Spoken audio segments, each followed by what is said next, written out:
Good afternoon, good morning, good evening, depending on where you're joining us today. And welcome to Trend Micro's Internet Safety for Kids and Families webinar series called Managing Family Life Online.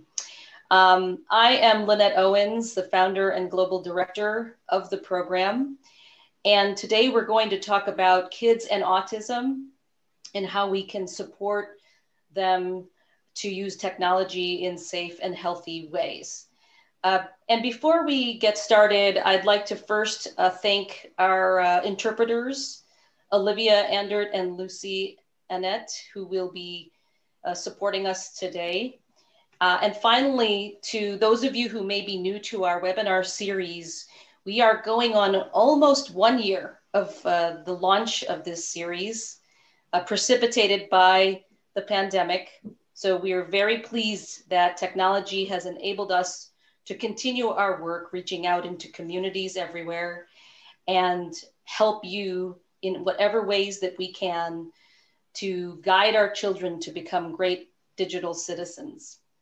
We're also really grateful for the two experts who've joined us today to talk about this really important topic as we celebrate Autism Awareness Month. I'd first like to introduce Dr. Lisa Prock, who is a developmental and behavioral pediatrician. She is also director of the Developmental Medicine Center at Children's Hospital Boston. And another hat that she wears is clinical director of the Translational Neuroscience Center at Harvard Medical School and Children's Hospital Boston. Thank you so much for joining us, Lisa. And we are also joined for, I think, the third time now, Dr. Michael Rich, who is founder of the Digital Wellness Lab, which we'll hear about a little bit later today. He's an associate professor of pediatrics at Harvard Medical School, an associate professor of social and behavioral sciences at the Harvard T.H. Chan School of Public Health, and a practicing pediatrician and focusing a lot on the issues with regard to interactive media use. So thank you both for joining us today. Thank you for having us.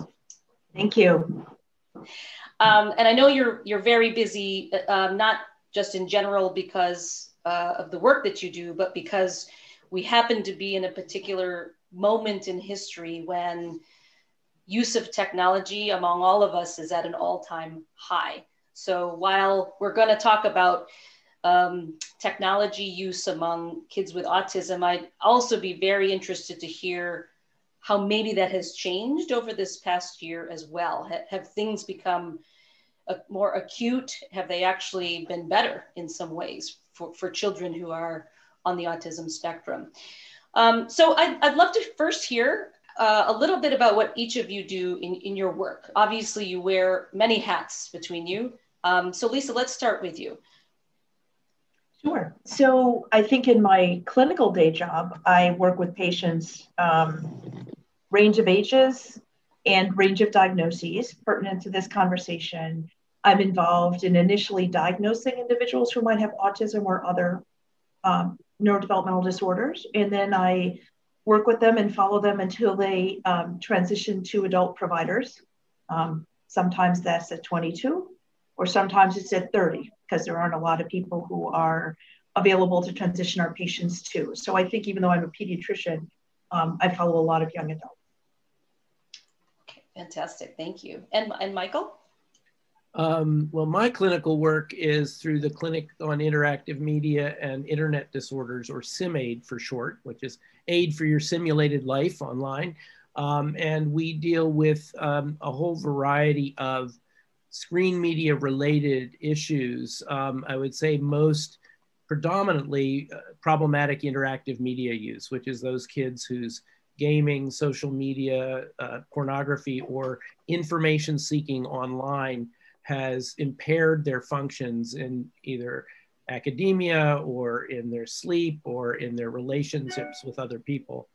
And my research hat is the Digital Wellness Lab, which is a unique collaboration between academic medicine and public health research with tech companies such as Trend Micro and entertainment companies like Disney and Sesame Workshop, in which we are seeking to bring an evidence base to best understand and shape the digital environment in which children are growing up, to help them be smarter, healthier, and kinder to each other.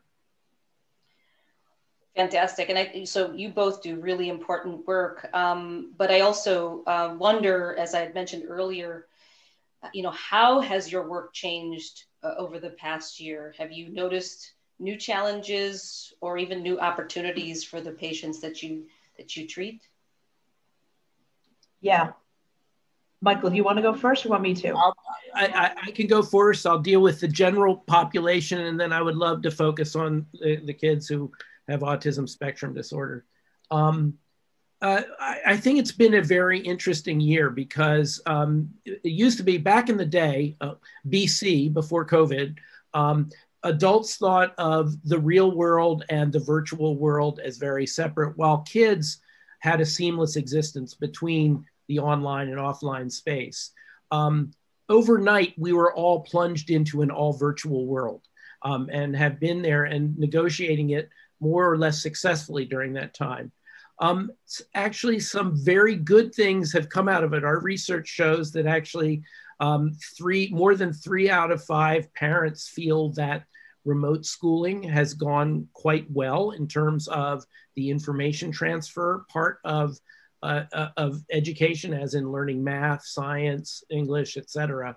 But a third or so are concerned that their kids' social skills, their social emotional learning has backslid or stopped in some ways. One really positive thing I have seen is that for kids who used to race home from school and get on their screens and play Fortnite or Minecraft and just disappear from the world, and then their parents would be kind of yelling at them and saying, you got to do homework, why don't you get some exercise, etc. Now at the end of a school day, when they've been staring at a screen for 5 or 6 hours, they're just as inclined to close the laptop and go outside and shoot hoops or ride bikes or run around. And so they have, by natural evolution, done something that we had been pushing based on the research evidence, is that they treat these devices as power tools. And so I think they're starting to see that these are tools to be used for certain things, but they're not a playground anymore. They're a multifactorial tool that doesn't do everything perfectly. Yeah, I would agree with that. I think that's, we have much to learn about what the impact has been with regard to this pandemic. And I don't know that we'll really know for a little while longer as well, but I certainly hope we keep the good. We keep the good, whatever that was for each of us. And Lisa? I was just going to add to, what Michael has said. I think for a lot of my patients that I follow who are on the autism spectrum, the plunging into everything virtual at home with no structure and no planned social organization has been really challenging. For some of my patients, their capacity to engage via Zoom has really blossomed, and it's not such a problem. So for some of my patients who have challenges interacting socially, not having to go to school is a plus. They can really plug in to their Zoom and they really learn. If they're really anxious, they've got comorbidities, they don't have to go to school. That's been huge. And for a lot of them, the biggest stressor has been, how do I go back to school? For the younger kids, preschoolers, early elementary, who don't have a solid learning base, and they really require one-on-one to learn and have a parent who's trying to work at home or two, that's really been stressful. So I'm splitting it as what is someone's level of functioning. I think from the positives, I just finished my last patient this afternoon before I hopped on this call, was a 21-year-old young man. And I would actually say, even though I've known him since he was 3, and I see him a couple times a year, this was the most productive call I've ever had with him, understanding how's he doing, what does he want to talk about, what are his feelings, what do you want to do in life? Because he's become very expert at texting. He doesn't really want to talk to me per se. He also happens to be hearing impaired, but removing that whole conversation and putting it into text. His parents are in one Zoom window. He's in another Zoom window.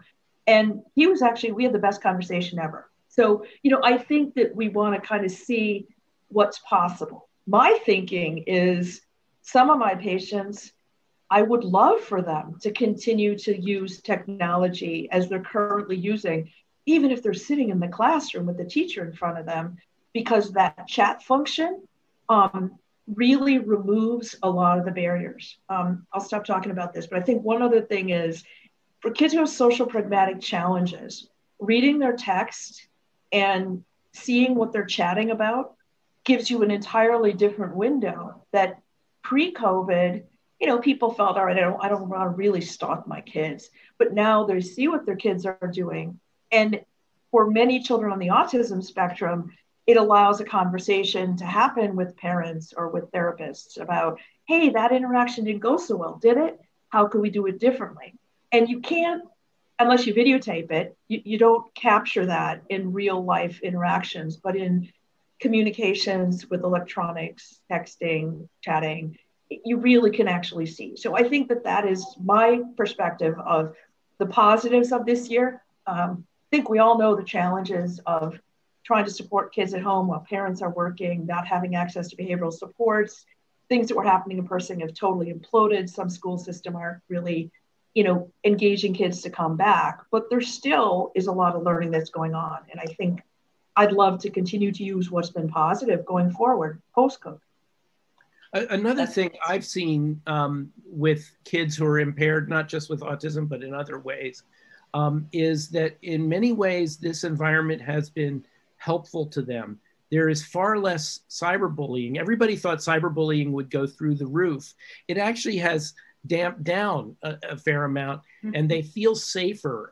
In some ways, the learning situation in Zoom, even when there are multiple windows open, is such that they feel of that one-on-one connection that's very helpful, and they feel safer to venture ideas, whereas in a classroom situation, often they might suppress those ideas for fear that people would make fun of them.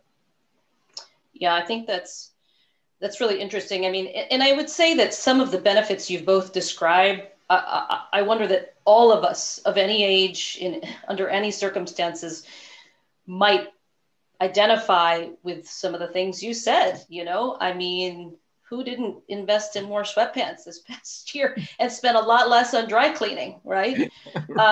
So there are benefits, I think, to a lot of us, and that's great to hear. Who wears pants at all? Yeah. I think, though, we should probably back up a minute, and for those who might not be as familiar, who are, I think this has been an interesting year also for all of us to become more aware of other people, of really considering the boundaries of how inclusive we have been. Have we spent the time to understand others who are not like us? This has definitely been a year where we've been forced to really reflect on that as a society. So I think for those who are listening that might not be as familiar with autism, Dr. Prock, could you talk a little bit about what is autism, and specifically, what is the autism spectrum for those who might be as familiar? Yeah, certainly. So we now talk about a big umbrella term, autism spectrum disorder, which includes previous diagnoses that may have been autism or classical autism, as well as Asperger's syndrome, which was typically individuals with what we called higher functioning, meaning intelligence is typical or above, but continue to have rigid behaviors. And up until the latest version of the Diagnostic and Statistics Manual, we talked about something called PDD non-OS, right, which is basically pervasive developmental disorder. I think for all of these categories now under the umbrella of autism spectrum disorder, there's a range of symptoms individuals present with, but their core features, including difficulties with communication socially, repetitive and restrictive interests. It could be behaviors or thoughts. And the key is it really needs to be functionally impairing. Like a lot of us have restrictive interests, but it doesn't make us autistic. A lot of people have restrictive interests and it makes them really successful. So I want to highlight that it's really, does it get in your way? And there are many individuals with autism who are very successful, but their social difficulties in interacting with others because they have a hard time reading the social cues can be very impairing. And for many, that is probably one of the more limiting things that causes a comorbidity, depression or anxiety for individuals who are young adults or adolescents, young adults, and adults who may have done relatively well, but might have been considered quirky when I was a kid. The prevalence of autism is about 1 in 54, so it's not rare. Probably people diagnosed today, a fair number may not have been diagnosed 50 years ago with autism. They may have been given other or no diagnoses. And so I would look at it as comes in many different flavors. It can be genetically contributed to. Probably 20 to 30% of the risk of autism may be genetically driven.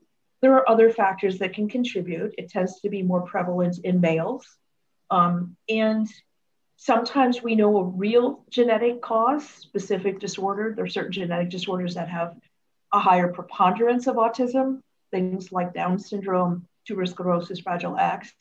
But there are a lot of families in which we don't know a genetic cause, but we think that there's a multi-genetic contribution. So autism is a behavioral description looking for certain things. People can have high intelligence, cognitive limitations. They may have comorbidities, including anxiety and depression, just like anyone else. And I think the goal from a treatment perspective and supporting individuals is to figure out what the leading foot is, what's getting in their way, functioning at home, at school, in the community. And just because you have a diagnosis of autism doesn't explain you. It helps kind of come up with a heuristic for thinking about it, but it really is about the individual. And I would say individuals with autism are really as diverse as anyone else. You mentioned sort of neurotypical, and that really evolved from the autism advocacy movement, thinking about individuals who have autism have atypical neurodevelopment, and individuals who aren't autistic are thought to have neurotypical development, but there's a lot of flavors in it. Okay, fantastic. And actually, I just want to pause for a minute and tell our audience, if you're watching us on Zoom, please submit your questions through the Q&A function at any time. We will get to them towards the end of our session today. If you are watching us on the Facebook live stream, please go ahead and submit your questions in the comments, and our team will make sure that we see those questions as well. Thank you for that, for the definitions and for enlightening us to this, Dr. Prock. So, I'm wondering with regard to technology use, I think you talked about high functioning. So there's a range of people, there's a spectrum, there's a range of autism that you could be diagnosed with. And, is it true that the kids who might be more on the higher functioning end might be privy to using, technologies like every other kid, like social media and video gaming and so on? Is that a true statement? Yeah, I think certainly any kid is going to be privy to technology. I would also present it as individuals with autism also have language communication challenges, and we often recommend what's called total communication for younger children. That's using sign language, spoken language, visual schedules, pictures, but also technology. So many individuals with autism are introduced to iPads as a way to communicate way before a lot of our other patients who are 2 and 3 are going to be exposed.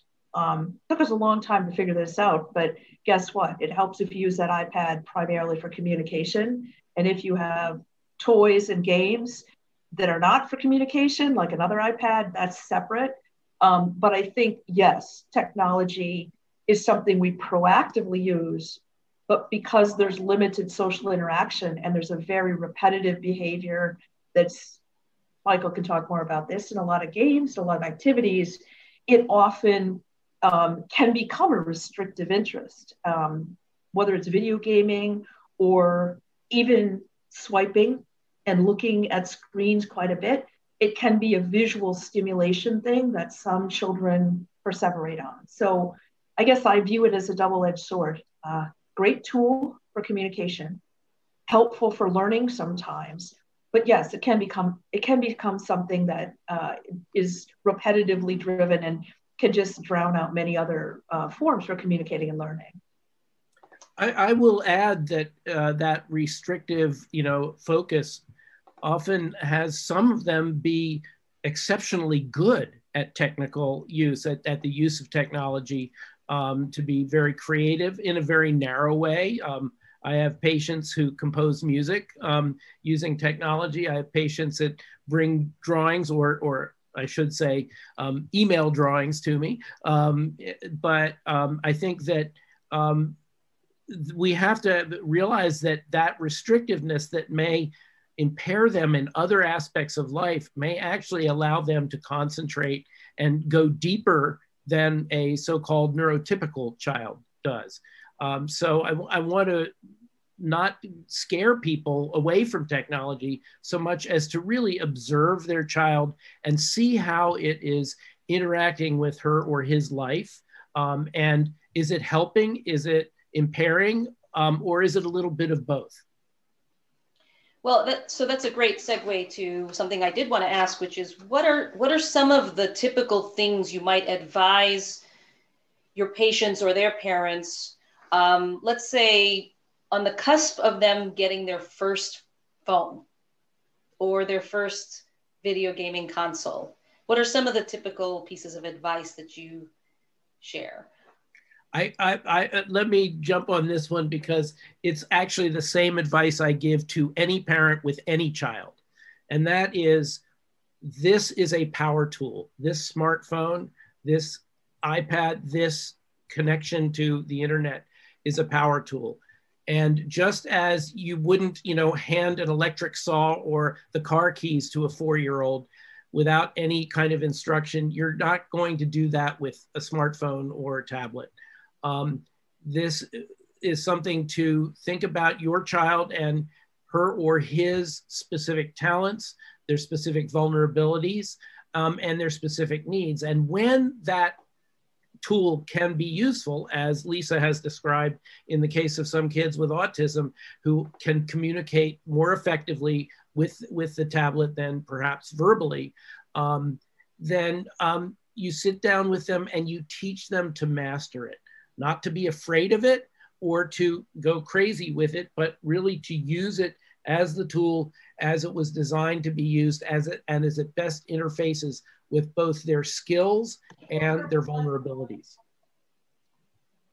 Yeah, I would completely agree with that. I think that whether a child's on the autism spectrum or not, technology is something they're all exposed to. And similarly for children who are not on the autism spectrum, it's a social networking tool that provides opportunities for kids to socially interact, which are particularly critical for individuals who are on the autism spectrum who may have greater challenges in person.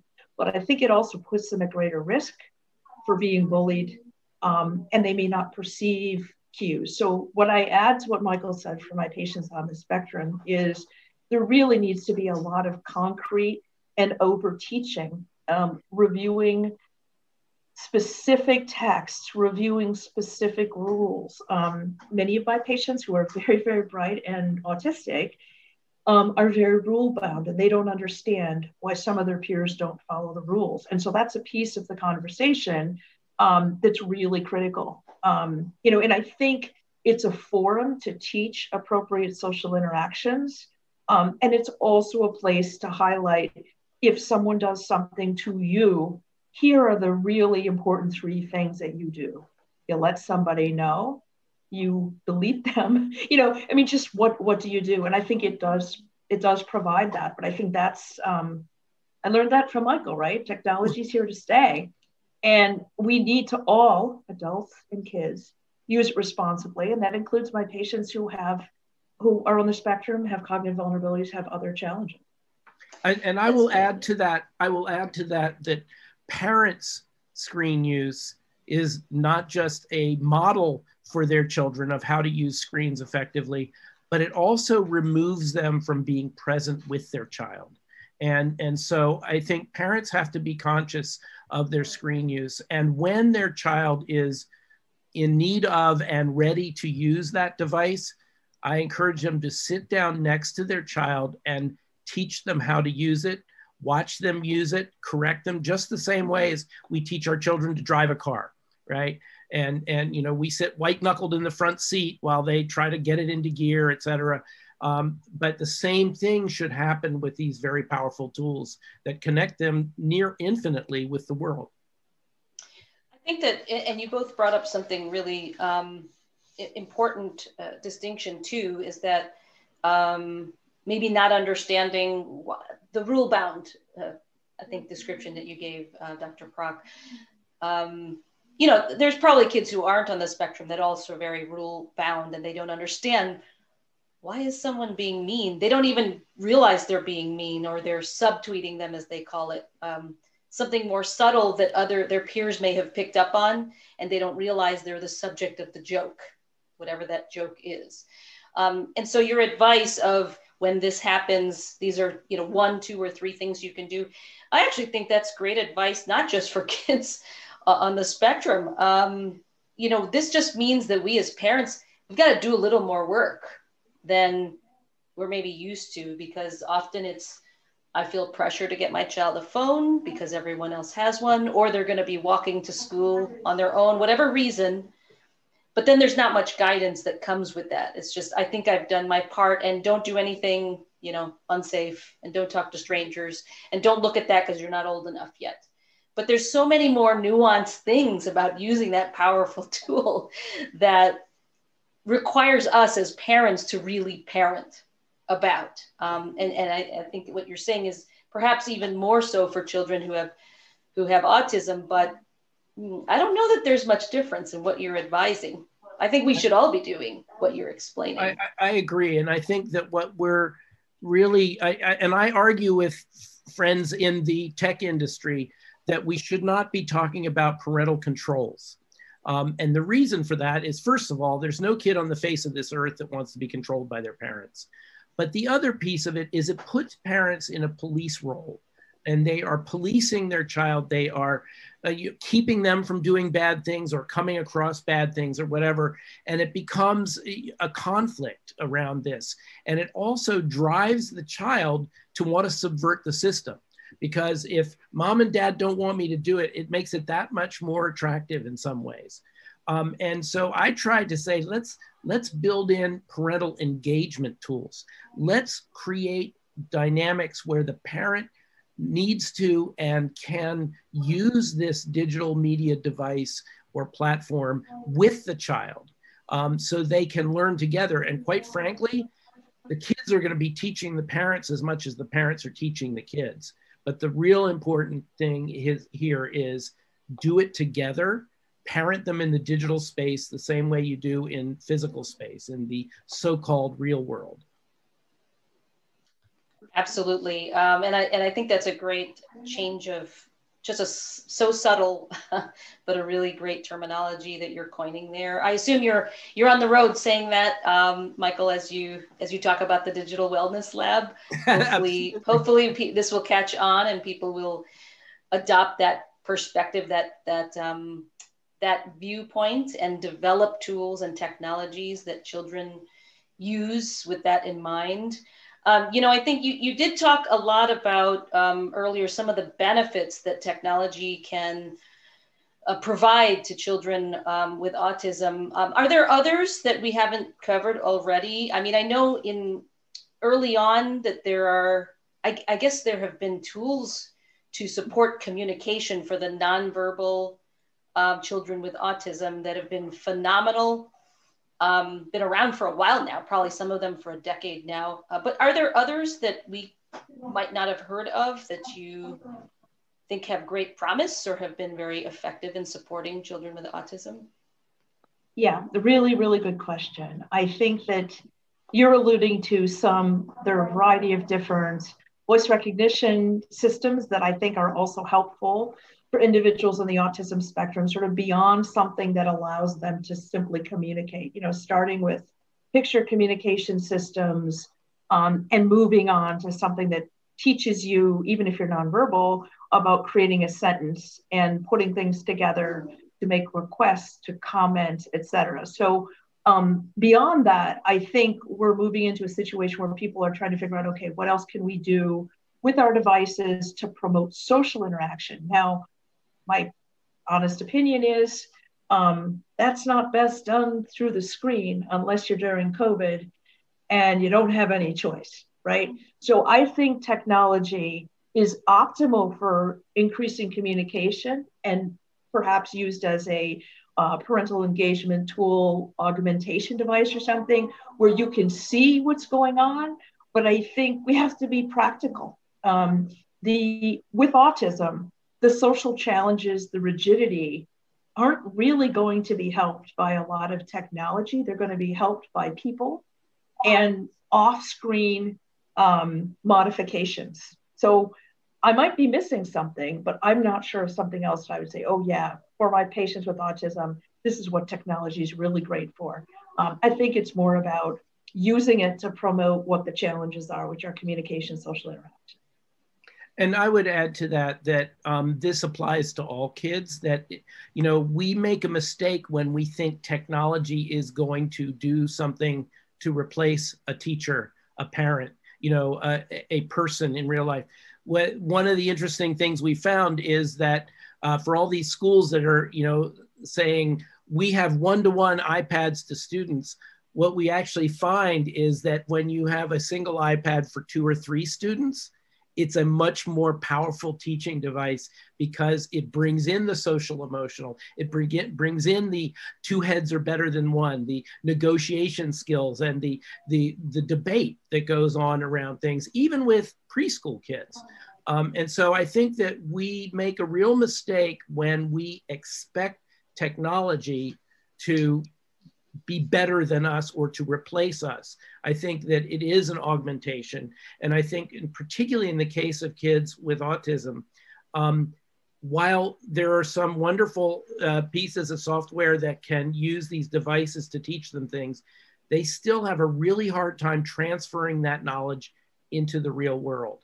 So they can learn a lot within the environment, the technological environment, but translating those skills into a classroom or the playground is very hard for them many times. Fantastic. And I think that for all its faults, technology, we are a nation that really supports innovation. So there might be something great that has yet to be invented. And it does require experts like you continuously connecting with those who are creating those tools. You need to speak, they need to listen, and it just needs to keep happening. It's not going to be one moment where we've all of a sudden solved it all. I want to ask a follow-up to that then. If there was one tool or a change in an existing technology or tool that you could have today to support children with autism, what change would you want to happen, or what new thing would you want to be invented? I'm going to let you do this one, Lisa. Yeah, well, I was going to leave it to you. I was actually going to say that, I think something that basically reads an individual's emotions and can sort of mirror that back in a way could be exceptionally helpful in learning. I think for children on the autism spectrum and even those without, understanding how you feel and how people read you is really critical. So we have patients with social pragmatic issues who can't read the room, who don't have autism. So I think something that can provide feedback about that. My kids laugh at me because I learned the other day that Alexa could whisper. And I'm like, I had no idea. I did not know that either. Well, so I'm not the last. Thank you. But I think that the feedback about you seem upset, you seem happy. That's something that a lot of my patients who are on the spectrum don't they don't understand it. And somebody will say to them, you seem mad. Why? Why do I seem mad? Well, it's your voice, it's your tone, it's your face. But I think that kind of, to me, would be the next level of feeding back to people. And it's not just on the autism spectrum. I mean, I think that regulation component of if you're angry, if you're anxious, that feedback would be great. How many facial expressions do we actually have? It's hundreds of thousands, right? And a lot gets— I don't know. Yeah, a lot gets lost in ones and zeros. You know, right. It cannot capture all of that yet. Maybe the day is coming. Maybe the day is coming, and that's they're wonderful. not universal. They're not universal, culture to culture. Yeah, that's individual to individual. You know, I mean, I think that we'd have to honestly say there are an infinite number of facial expressions and an equally infinite, but not necessarily parallel matched up number of meanings to those, what those expressions are. I will say, you know, because I chickened out and let Lisa go first on that, I would augment what she had to say by saying, I think there's real potential in augmented reality.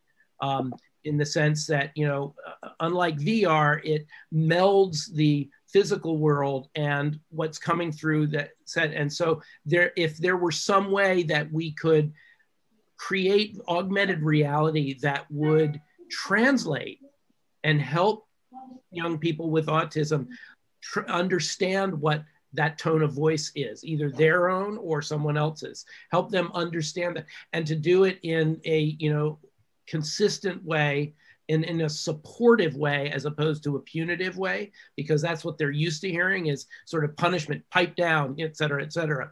I think that would be, that would be really helpful. And again, as Lisa says, it would probably help all kids because, you know, I think a lot of what we think of as cyberbullying is drama to them, you know, or is a sender-receiver mismatch. You know, someone is, you know, teasing their friend and the friend takes it as hurtful.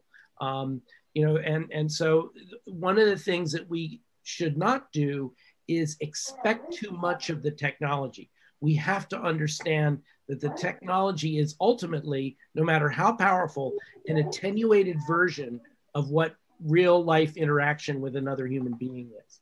And so we are losing nuance. We are losing a lot of things, even in a presentation like this. You know, we lose body language, we lose the tone.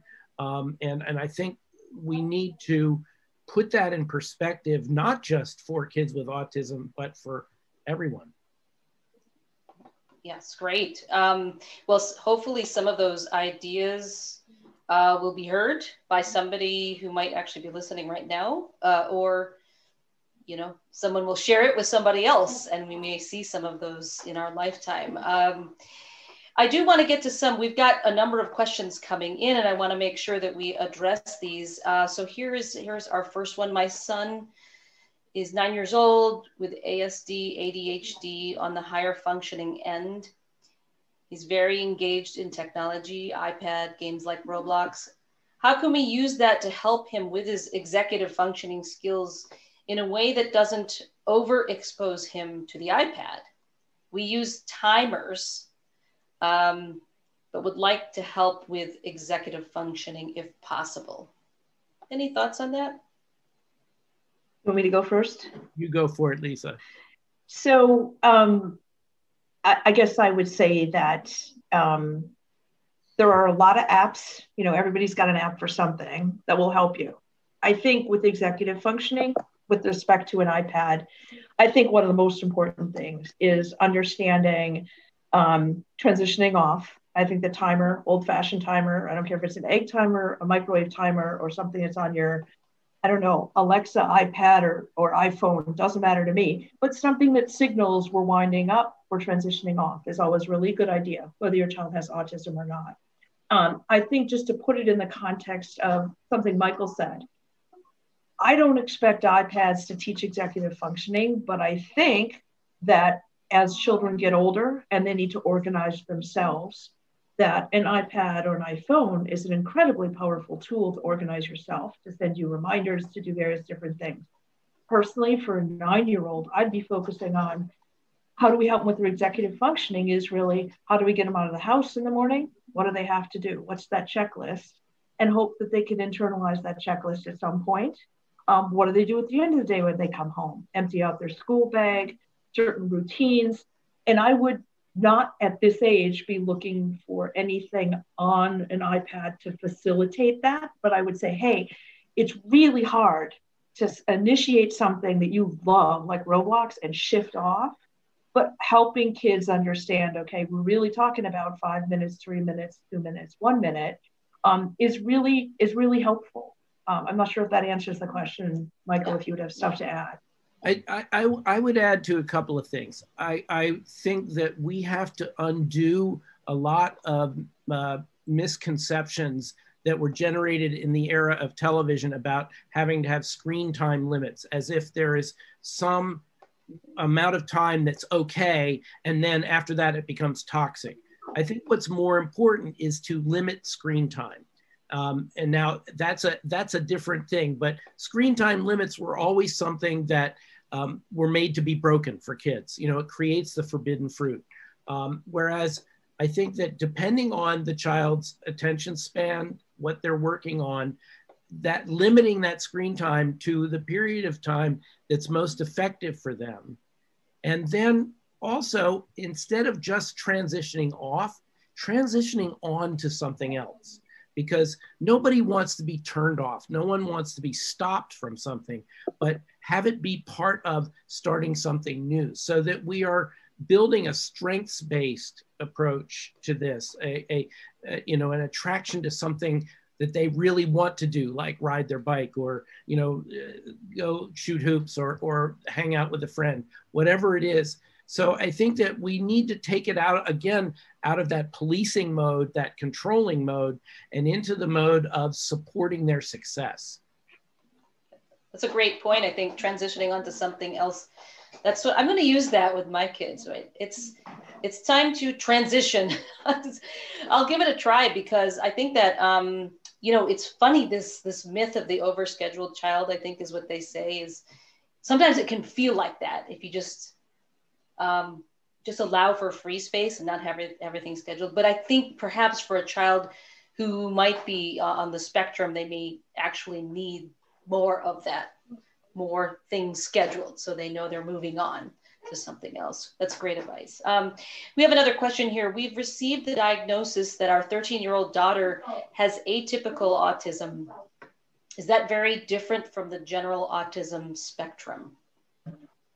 Yeah, that's a really good question. Atypical autism is something that used to be used as a diagnostic description when people didn't meet full criteria for autism. Since the diagnostic criteria has really been expanded to include the autism spectrum disorder, atypical autism is not something that's typically used. So I think about atypical autism as someone who might have solid cognitive skills and great spoken language, but they may have the social pragmatic difficulties and repetitive interests perhaps. But I would say that the interventions, the areas affected are the same.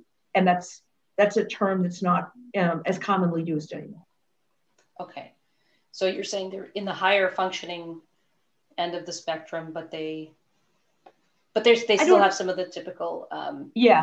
I guess I'm saying it's not a term that we use very much anymore. So it may be also an individual has something else going on and they also have autistic features. Sometimes people say, oh, atypical autism. But I think the interventions in the areas affected are the same. And it's not something that we in our clinic typically use as a diagnosis anymore. I would say to this too, we have to be very careful with labels. Labels can imprison you as much as they can liberate you. Hearkening back to what Lisa said about all the varieties of autism, that every child is different, is that when you apply a label to it, all of a sudden you say, that means they're just like everybody else who's been given this label. And that's really not fair to the child. And it's also not fair to the diagnosis, if you will, because what you're dealing with is a unique child with unique strengths and unique vulnerabilities that you need to pay attention to. So I agree with Lisa. I try not to label my patients at all, but more to explain what's going on in a way that they can manage both emotionally and practically in terms of how does this translate into how I can behave, how I can optimize my performance, whether it be physical, psychological, or cognitive. Okay, great, thank you. That's really good point about labels. That it can go either way. I just have one more. Right. I want to add one more thing about the labeling. I totally agree. I think with a lot of variations in individuals that labels aren't helpful, but I think autism is the one situation where that label provides you with access to services if you're much younger in terms of behavioral supports. Mm-hmm. And it is the situation where I really do talk to families about, it is critical that we talk about, I view your child as meeting criteria.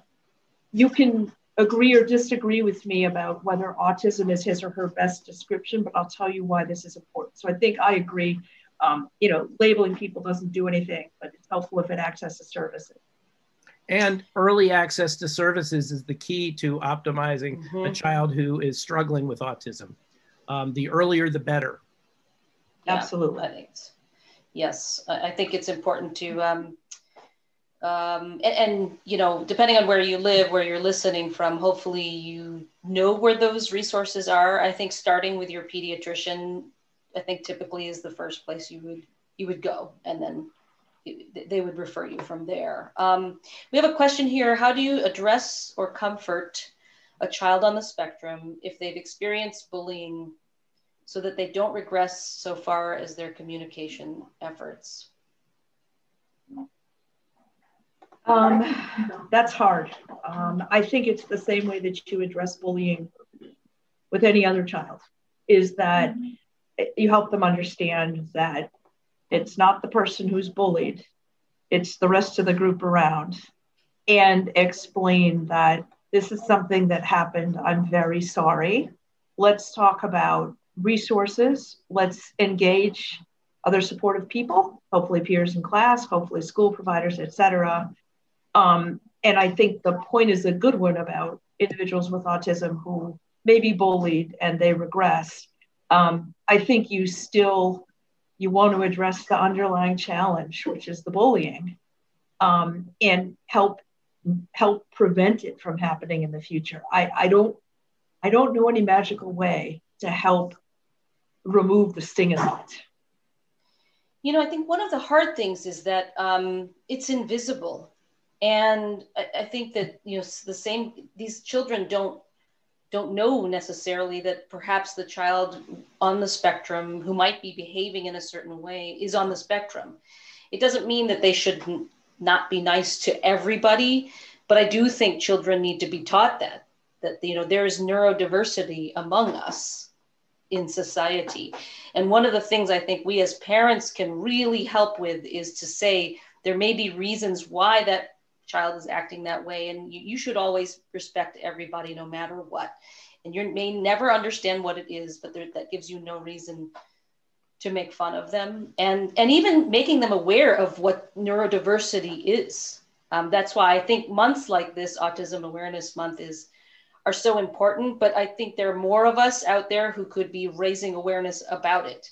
And maybe that's one of the answers as a society, to sort of lessen the harm that can be done to children and adults on the spectrum.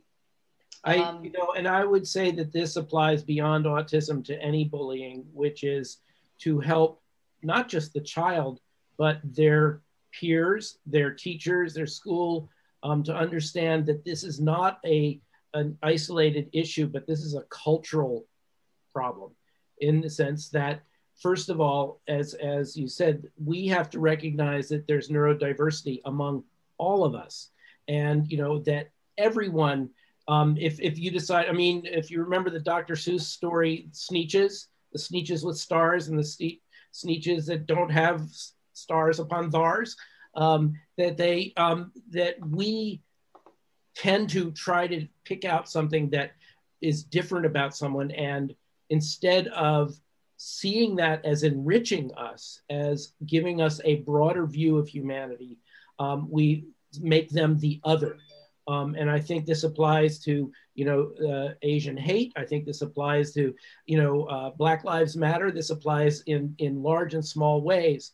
And so my sense is that one thing you can do for the child is to help them by going to the school and actually trying to change the culture, to change the bystanders into upstanders, to help everybody understand that we are both vulnerable and rich in our diversity, and that if we are picking on someone else's vulnerability or someone else's difference, that we are making ourselves vulnerable as well. Yeah, that's a great point. I think we need to reconceive bullying in general, because unfortunately, a lot of schools reiterate bullying by punishing the bully, by protecting the victim, but not by changing the culture. And sort of they extend that power differential to, the school's power over the children. Right. That's a great point. We have one more question that we're going to take here. Is autism spectrum disorder something that can ever be grown out of? My child was diagnosed at the age of 2, but it seems that he is having less symptoms as he gets older. Yeah, really, really good question. I think there are a couple of components to this. So if I'm meeting a 2-year-old that we've just diagnosed with autism and I'm discussing with the family, I do talk about the fact that the majority of children we would diagnose with autism with these criteria will continue to have these symptoms going forward. But there are some children that we may misdiagnose because they have communication challenges and anxiety that looks like autistic behaviors. There might be something else that's going on. So that would be sort of more of a misdiagnosis, and so it changes. I think the hope with all of us is that early intervention to support language, communication, social interactions really works. So our goal is to actually provide supports. So most of our patients really outgrow the diagnosis. I think one of the things I've learned in COVID is kids were doing really well with great services. You take the services away, they don't look so great anymore. So, I think it can be a combination of possibly misdiagnosis, but also hopefully adequate supports will allow a child to look much better and will reduce some of their challenges with communication, social interaction. And this speaks to how well the parents are doing in supporting and loving their child. Yes, absolutely. I do, as we, come up to the top of the hour here, I do want to make sure that we share some resources for those of you who might be interested to learn more, or maybe are seeking additional support for members of your family or people that because, again, I still think that it's something that a lot of us are not as familiar with, and maybe someone in our family doesn't have it, but we know somebody in our community who does. And so one of those resources is the Autism Spectrum Center at Children's Hospital Boston. And if I could share my screen here for a minute, I'd like to share some of those resources with you, because I think people should know. If you go to the center, you'll see resources to educate yourself as a family. For those of you who might have older kids looking to transition into adulthood, there's some great resources that I found here. And Dr. Prock, you may have others you might recommend in addition to these.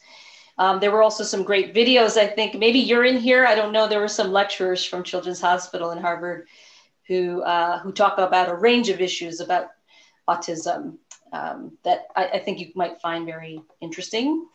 And then finally, on the Digital Wellness Guide and the Digital Wellness Lab, and the Family Digital Wellness Guide, where Dr. Rich is actually, has just launched the lab. This is a resource that we highly recommend. And so you can find all of this will be posted on our website along with the recording of today's session. So you won't have to write this down or remember it.